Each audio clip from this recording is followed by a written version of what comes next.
आज हम इस वीडियो में CSS डायमेंशन के बारे में देखेंगे। तो डायमेंशन में कौन सी CSS की प्रॉपर्टीज आती है, उन्हीं एग्जांपल में किस प्रकार अप्लाई करता है और उन्हें वैल्यूज किस प्रकार दी जाती है। तो ये सारी बातें हम एग्जांपल के साथ देखेंगे। तो यहाँ पे मैं सबसे पहले सबलाइम टेक्स्ट एडिटर ओपन करता हूँ। मैं इस फाइल को सेव कर देता हूँ CSS डायमेंशन। अब मुझे यहाँ पे HTML का बॉडी स्ट्रक्चर चाहिए, तो मैंने यहाँ HTML का बॉडी स्ट्रक्चर ले लिया। मैं यहाँ पे टाइटल दे देता हूँ, टाइटल दे दिया। अब मैं यहाँ पे जो भी CSS लिखने वाला वो मैं इंटरनल CSS अप्लाई करने वाला, तो मैं इसी हेड टैग के अंदर टाइल टैग ले लेता हूँ। CSS के क्या टाइप से उसका उसी एग्जांपल में किस प्रकार अप्लाई करते हैं आपको इस CSS ट्यूटोरियल की सीरीज में वीडियो मिल जाएगा।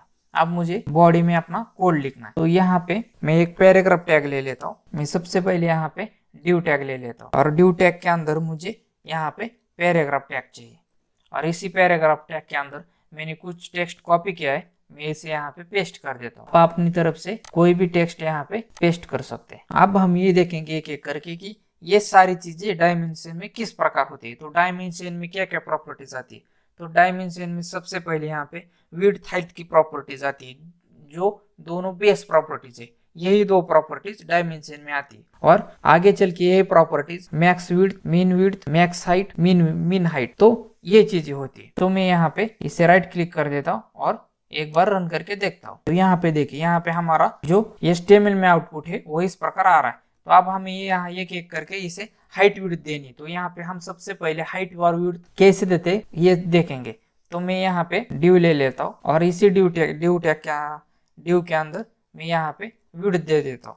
तो विड्थ में यहाँ पे 300 पिक्सल दे देता हूँ। विड्थ के बाद मैं यहाँ पे हाइट दे देता हूँ। तो आपको ये भी पता है कि विड्थ और हाइट होती क्या है। हाइट मतलब ऊपर से नीचे तक और विड्थ मतलब जो पैरेलल है, जिसे हम विड्थ कहते हैं। हमें कितनी विड्थ चाहिए, ये मैंने इसे अप्लाई कर दिया और मैं इसे एक बार रन करके देखता हूँ। तो यहाँ पे देखिए ये विड्थ इस प्रकार हमारे सामने अप्लाई हो चुकी है। लेकिन मैं यहाँ हमें कुछ टेक्स्ट स्टाइलिश बनाने के लिए मैं बेसिक यहाँ पे प्रॉपर्टीज लिख देता हूँ और मैं यहाँ पे फॉन्ट फैमिली भी दे देता हूँ। तो मुझे इन प्रॉपर्टीज की बेसिक प्रॉपर्टीज मुझे चाहिए ताकि जो हमारा आउटपुट हो अट्रैक्टिव दिखे। और मैं यहाँ पे कलर भी दे देता हूँ इसे। तो मैं यहाँ पे कलर इसे ग्रीन कर देता हूँ। यहाँ पे देखिए, यहाँ पे ये सारी चीजें इस प्रकार वर्क हो रही है। तो आप मुझे ये देखना है, विड्थ और हाइट तो मैंने देख ली, आप यहाँ पे उसे देख नहीं रहे, महसूस नहीं कर रहे। तो यहाँ पे मैं इसे बैकग्राउंड कलर दे देता हूँ। बैकग्राउंड कलर की वजह से आपको विड्थ और हाइट अच्छी तरह से समझ में आ जाएगी कि हम इसे किस प्रकार दे रहे हैं यहाँ पे। तो मैं यहाँ पे बैकग्राउंड कलर ले लेता हूँ। तो मैं यहाँ पे बैकग्राउंड कलर, यहाँ पे मैंने जो कलर्स के कोड चुने हुए वो मैं यहाँ पे अप्लाई कर देता हूँ। आपको जो भी कलर पसंद हो आप यहाँ पे दे सकते हैं। तो मैंने यहाँ पे इसे बैकग्राउंड कलर दिया है। मैं इसे एक बार रन करके देख। तो यहाँ पे देखिए हाइट और विड्थ इस प्रकार से यहाँ पे आपके सामने यहाँ पे बैकग्राउंड कलर में आपको दिख रहे। तो मैं इसका जो मैंने कलर दिया था मैं इसे भी निकाल देता हूँ अभी। तो यहाँ पे देखिए ये जो इसके बैकग्राउंड में कलर दिख रहा है, तो ये सारी चीजें यहाँ पे ये हुई हमारी विड्थ और हाइट की प्रॉपर्टी। तो हाइट हमें इसे यहाँ पे 800 कर देता हूँ। तो यहाँ पे देखिए जो हमारा बैकग्राउंड का जो कलर का बॉक्स है वो बढ़ जाएगा। तो यहाँ पे देखिए इस प्रकार से ये हाइट और विड्थ की प्रॉपर्टीज इसे अप्लाई होती है। तो अब हम मूव करते हैं कि मैक्स विड्थ, मीन विड्थ ये दोनों क्या होती है। सबसे पहले हम यहाँ पे देखेंगे कि जो हमने यहाँ पे विड्थ और हाइट सेट की है, यहाँ पे मैंने विड्थ और हाइट का जो मेजरमेंट है वो पिक्सल लिया है। तो मेजरमेंट भी हम डिफरेंट टाइप से दे सकते हैं, जैसे कि पिक्सल, EM, REM, PT मतलब पॉइंट, सेंटीमीटर में भी दे सकते हैं, ये सारी चीज। तो इस पर भी हम आपको इस ट्यूटोरियल की सीरीज में वीडियो मिल जाएगा कि ये मेजरमेंट किस प्रकार वर्क करते हैं। तो अब बात आती कि हम इसे परसेंटेज में भी दे सकते हैं। जो बाय डिफॉल्ट हाइट विड्थ ले लेता है ब्राउजर, तो 100% परसेंटेज में ले लेता है। और आप बात करते हैं इसे ऑटो की, तो ऑटो भी हम दे सकते हैं। जो ब्राउजर है वो कैलकुलेट करता है कि ऑटो यहाँ पे वैल्यू लिखने के बाद मैं यहाँ पे विड्थ ऑटो कर देता हूँ। अब मैं इसे एक बार रन करके देखता हूँ। तो यहाँ पे देखिए यहाँ पे ब्राउजर ने ऑटोमेटिक इसे मैं इसे मिनिमाइज कर देता हूँ। देखिए तो ऑटो लिखने के बाद इस तरह से हमारा ये वर्क हो जाता है। मैं जैसे ही इसे मैक्सिमम करने लगूंगा तो मेरा जो कंटेंट, जो बैकग्राउंड का जो बॉक्स है वो भी बढ़ता चला जाएगा। तो ऑटो लिखने के बाद ये ब्राउजर ऑटोमेटिकली कैलकुलेट कर लेता है कितना उसे देना है। और अब बात करते हैं हम इनिशियल और इनहेरिट। तो इस पर हमने इस ट्यूटोरियल की सीरीज में एक वीडियो बनाया कि इनिशियल और इनहेरिट क्या होती है। इनिशियल जो होता है वो डिफॉल्ट ले लेता है और इनहेरिट जो होता है वो पेरेंट की वैल्यूज ले लेता है। इस प्रकार से आप यहाँ पे हाइट ऑटो भी लिख सकते हैं। तो मैं यहाँ पे ऑटो कर देता हूँ। तो आप देखिए यहाँ पे मैं इसे सेव कर देता हूँ और यहाँ पे एक बार इसे रन करके देखता हूँ। तो यहाँ पे देखिए हमारा जितना टेक्स्ट है उतना ही वो हाइट ले रहा है। फिर मैं इसे मिनिमाइज कर देता हूँ और मैं इसे कम कर देता हूँ, इसकी जो विड्थ है इसे मैं कम कर देता हूँ। देखिए बॉक्स भी बढ़ रहा है, तो ये रिस्पॉन्सिव ले रहा है, मतलब ब्राउजर इसे रिस्पॉन्सिव की प्रॉपर्टीज दे रहा है। अब मैं इसे मैक्सिमाइज कर देता हूँ, तो यहाँ पे देखिए जो हमारा बैकग्राउंड का बॉक्स है वो भी बढ़ रहा है। तो ऑटो लिखने के बाद ब्राउजर ऑटोमेटिकली कैलकुलेट कर देता है और उस हिसाब से वो सारी चीजें ऐसे अप्लाई कर देता है। यहाँ पे मैं जैसे जैसे कंटेंट बढ़ता जाऊंगा उसकी जो बैकग्राउंड कलर की हाइट और विड्थ भी बढ़ती चली जाएगी। तो ये सारी बातें यहाँ पे अभी क्लियर हो चुकी है। अब हम मूव करते, अब हम यहाँ पे देखते हैं मैक्स विड्थ और विड्थ के बारे में। तो मैं यहाँ पे उसे विड्थ दे देता हूँ, तो मैं यहाँ पे विड्थ इसे 300 पिक्सल दे देता हूँ और जो मैक्स विड्थ है मैं यहाँ पे मैक्स विड्थ इसे 200 पिक्सल दे देता हूँ। तो एक्चुअली जो मैक्स विड्थ है वो 200 पिक्सल ही लेगा हमारा कंटेंट। मैं इसे एक बार यहाँ पे रन करके देखता हूँ, तो यहाँ पे देखिए तो विड्थ उन्होंने उतनी ही ले ली और मैक्स विड्थ है मैं इसे मिनिमाइज कर देता। तो मैं यहाँ पे विड्थ 500 पिक्सल दे दी और मैक्स विड्थ मैंने 700 पिक्सल दे दी। इन दोनों में क्या डिफरेंस, तो मैक्स विड्थ है वो एक्चुअली जो विड्थ है आप तो 700 पिक्सल ही ले लेता है, लेकिन हम इसे क्यों यूज करते, तो यहाँ पे जो एक्चुअली उसकी विड्थ है वो 700 पिक्सल ही रहेगी। इस विड्थ को मैं यहाँ से 800 पिक्सल भी कर दूंगा तो भी उस पर कोई भी चेंजेस नहीं होगा, क्योंकि मैंने मैक्स विड्थ है वो अपनी 700 पिक्सल ले लिए। तो मैंने यहाँ पे 500 पिक्सल ले ले, तो मैं यहाँ पे अभी यहाँ पे 800 पिक्सल कर देता हूँ। तो यहाँ पे इसे रन करने के बाद आपको कोई भी चेंजेस नहीं आएगा। तो यहाँ पे देखिए उन्होंने सिर्फ इसे क्या कर दिया, तो उन्होंने सिर्फ इसे 700 तक ही बढ़ाया। जो उसके 700 के बाद के जो पिक्सल है 100 पिक्सल है वो यहाँ पे उन्होंने ऐड नहीं की, क्योंकि हमारे जो मैक्स विड्थ है वो 700 पिक्सल है। मैं अभी इसे यहाँ पे मैक्स विड्थ में यहाँ पे 500 पिक्सल कर देता हूँ। तो यहाँ पे देखिए यहाँ पे चेंजेस हो जाएगी, ये हमारी 500 पिक्सल तक ही। अब मैं यहाँ पे इस 800 की जगह 1000 भी कर दूं तो भी यहाँ पे कोई चेंजेस नहीं होगा। मैं इसे पिक्सल की जगह यहाँ पे परसेंटेज भी दूंगा, मुझे फुल चाहिए, तो भी यहाँ पे कोई चेंजेस नहीं होगा। तो ये बातें होती विड्थ और मैक्स विड्थ में।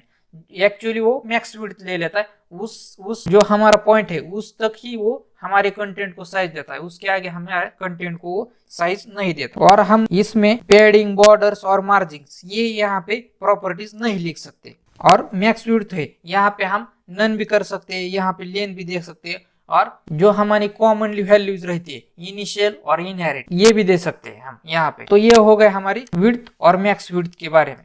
अब हम यहाँ पे देखेंगे हाइट और, तो यहाँ पे मैंने जो पूरी निकाल दी, ये हो गए मैक्स विड्थ और मैक्स विड्थ के बारे में। अब हम यहाँ पे देखेंगे विड्थ और मीन विड्थ के बारे में। तो मैं यहाँ पे विड्थ ले लेता हूँ, तो मैं यहाँ पे विड्थ 500 पिक्सल कर देता हूँ और मैं यहाँ पे मीन विड्थ ले लेता हूँ जो हमारी 200 पिक्सल ही होगी।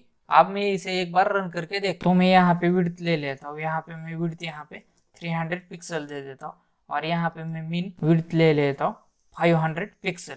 तो यहाँ पे भी जो एक्चुअल विड्थ है वो हमारी 500 पिक्सल ही ये लेगा। तो यहाँ पे मैं इसे एक बार रन करके, तो यहाँ पे देखिए जो हमारी एक्चुअल विड्थ है वो उसे मीन विड्थ ही अप्लाई करेगा।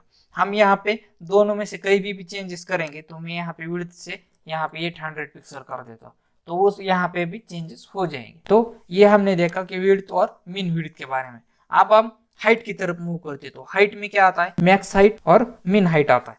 तो मैं यहाँ पे सबसे पहले हाइट दे देता हूँ। अभी जो हाइट ले रहा है, तो ब्राउजर बाय डिफॉल्ट हाइट ले रहा है। जब हमारा कंटेंट बढ़ जाएगा तो ये जो बैकग्राउंड में जो हमने कलर दिया है तो इसकी भी हाइट ऑटोमेटिकली बढ़ जाएगी, लेकिन हम यूजर डिफाइन हाइट देना चाहते हैं। तो मैं यहाँ पे 400 पिक्सल कर देता हूँ, सिर्फ हाइट ही लगा लेता हूँ और एक बार इसे रन करके देखता हूँ। तो ये मेरे 400 पिक्सल हाइट हो चुकी है। अभी तो मैं इसे 200 तक ही ले लेता हूँ, तो ये मेरी 200 है। अब हम उसे मैक्स हाइट दे देते हैं, तो मैं यहाँ पे मैक्स हाइट दे देता हूँ। तो यहाँ पे मैंने मैक्स हाइट 300 पिक्सल ले ली। मैं इसे एक बार रन करके देखता हूँ। तो यहाँ पे देखिए जो हमारी एक्चुअल वैल्यू है वो हमारी 300 पिक्सल ही लेगा। जो हमारी मैक्स हाइट है वो हमारी 300 पिक्सल ही तक ही वो लेगा। तो उसके आगे हम जब जाएंगे तो वहां पे कंटेंट की हाइट नहीं बढ़ती चलेगी। तो इस प्रकार से हमने यहाँ पे मैक्स हाइट भी देख ली। अब हम मीन हाइट की तरफ मूव करते, तो यहाँ पे मीन हाइट दे देता हूँ। तो मैं यहाँ पे मीन हाइट में यहाँ पे 400 पिक्सल दे देता हूँ। तो यहाँ पे एक्चुअल जो वैल्यू है वो 400 पिक्सल ही देगा। हाइट हमारी कम है लेकिन वो मीन हाइट ही ले लेता है। जिस प्रकार वो मैक्स हाइट ले लेता है, उसी प्रकार यहाँ पे भी एक्चुअल वैल्यूज मीन हाइट ही होती है। ये सारे जो हमारे चेंजेस होते हैं ये होते हैं अभी हाइट और विड्थ के बारे में। उसके अंदर हमारी सारी प्रॉपर्टीज आती है, max width, mean width, max height, mean height. अब यहाँ पे जब हम मैक्स विड्थ, मीन विड्थ यहाँ पे हम और मैक्स हाइट, मीन हाइट यहाँ पे हम पैडिंग, बॉर्डर्स और मार्जिन्स ये प्रॉपर्टीज यहाँ पे नहीं लगा सकते। यही इसका एक रूल है कम्प्लीटली। और मैं यहाँ पे अभी क्या कर देता हूँ, अभी मैं यहाँ पे मीन विड्थ और मैक्स विड्थ लगा के देखता हूँ कि ये क्या होता है। तो मैं यहाँ पे मैं मैक्स विड्थ ले लेता हूँ, तो मैं यहाँ पे मैक्स विड्थ 500 पिक्सल कर देता हूँ और मैं यहाँ पे मीन विड्थ यहाँ पे मैं 300 पिक्सल कर देता हूँ। इसे सेव कर देता हूँ और एक बार रन करके देखता हूँ। तो यहाँ पे देखिए, यहाँ पे हमारे जो मीन वैल्यू है वो 300 पिक्सल है और मैक्स विड्थ हमारी 500 पिक्सल है। तो अब इन दोनों मीन विड्थ और मैक्स विड्थ इन दोनों प्रॉपर्टी से क्या होता है कि हम उसका जो हमारी HTML की एलिमेंट है हम उसे सिर्फ स्ट्रेच कर सकते, हॉरिजॉन्टली और वर्टिकली हम सिर्फ इसे स्ट्रेच कर सकते हैं। और हमने यहाँ पे इसी एलिमेंट को यहाँ पे रेंज डिफाइन की कि हमारी मैक्स विड्थ 500 होनी चाहिए और मीन विड्थ 300 होनी चाहिए। तो मैं यहाँ पे इसे जब छोटा कर दूं तो वहां तक वो ऑटोमेटिकली आ जाता है। अब मैं यहाँ पे जो मीन विड्थ है यहाँ पे मैं इसे 50 पिक्सल ही कर देता हूँ। तो यहाँ पे देखें कि क्या चेंजेस हो जाते हैं। यहाँ पे आप देखें कि क्या चेंजेस हो जाते हैं। तो मैं इसे रन करता हूँ, तो यहाँ पे देखें अब मैं इसे, तो इस हिसाब से मीन विड्थ और मैक्स हाइट ये सिर्फ हमारे एलिमेंट को ट्रेचेस करते हैं, मतलब हॉरिजॉन्टली मैक्सिमम स्ट्रेच करती है। हमारा मीन इतना चाहिए, हमारा मैक्स इतना चाहिए, ये हमने इसे रेंज दी है। तो ये हो गया हमारी विड्थ की बात। अब हम हाइट की तरफ मूव करते। हाइट में क्या होता है, तो मैं यहाँ पे मीन हाइट दे देता हूँ। तो मैं यहाँ मीन हाइट दे देता हूँ, मीन हाइट में इसे 100 पिक्सल कर देता हूँ और मैक्स हाइट में यहाँ पे इसे 500 पिक्सल दे देता हूँ। मैं इसे सेव कर देता हूँ और एक बार रन करके देखो। तो यहाँ पे देखे, यहाँ पे अभी हमने यही कहा है कि जो हमारी मीन हाइट है वो हमारी 300 तक रहे और जो मैक्स हाइट है वो हमारी 500 तक रहे। तो मैं यहाँ पे हाइट दे देता हूँ, यहाँ पे मैं हाइट यहाँ पे 800 पिक्सल दे देता हूँ और क्या होता है एक बार इसे रन करके देखता हूँ। तो मैं यहाँ पे देखिए, यहाँ पे हमारी हाइट बढ़ चुकी है। तो ये बातें होती है, हमने यहाँ इस प्रॉपर्टी से हम इसे सिर्फ रेंज देते, जो उसकी स्ट्रेचिंग लेवल है हम विड्थ से उसे हॉरिजॉन्टली स्ट्रेच करने के लिए मैक्सिमम साइज दे देते, मिनिमम और मैक्सिमम साइज देते, और हाइट में हम उसे वर्टिकली स्ट्रेच करने के लिए साइज देते, उसे उन्हीं एलिमेंट को हम रेंज देते थे। तो ये सारी बातें यहाँ पे होती है। तो मैं यहाँ पे अभी विड्थ से ऑटो कर देता हूँ। जब भी हम किसी वेबसाइट पे वर्क करते हैं तो यहाँ पे हमें जो वैल्यूज लगानी चाहिए तो वो वैल्यूज रहते, तो मैं यही सजेस्ट करूंगा कि आप हमेशा ऑटो ही रखें, क्योंकि ऑटो से यहाँ पे जब भी मैं इसे छोटा करूँ, इस ब्राउजर की साइज रिस्पॉन्सिव की तरफ मूव करूँ तो उसकी साइज बाय डिफॉल्ट बढ़ जाती। तो यहाँ पे तो मैं प्रिपेयर करूंगा ऑटो ही वैल्यू रखें। तो ये सारी चीजें होती है CSS डायमेंशन के अंदर। यहाँ पे हम उसे एक अलग ही तरीके से हाइट और विड्थ यहाँ पे दे सकते हैं। इस चैनल को सब्सक्राइब करके बेल आइकॉन हिट नहीं किया तो वीडियोस आपको मिलेंगे नहीं और आपको बार बार ढूंढना पड़ेगा। ये ट्यूटोरियल की सीरीज आपको अच्छी लगी तो आप लाइक करें और शेयर उनको करें जिनको इस प्रकार के वीडियो से बेनिफिट हो सकता है। मेरे साथ जुड़े रहने के लिए आप सबका प्रेम पूर्वक बहुत बहुत धन्यवाद।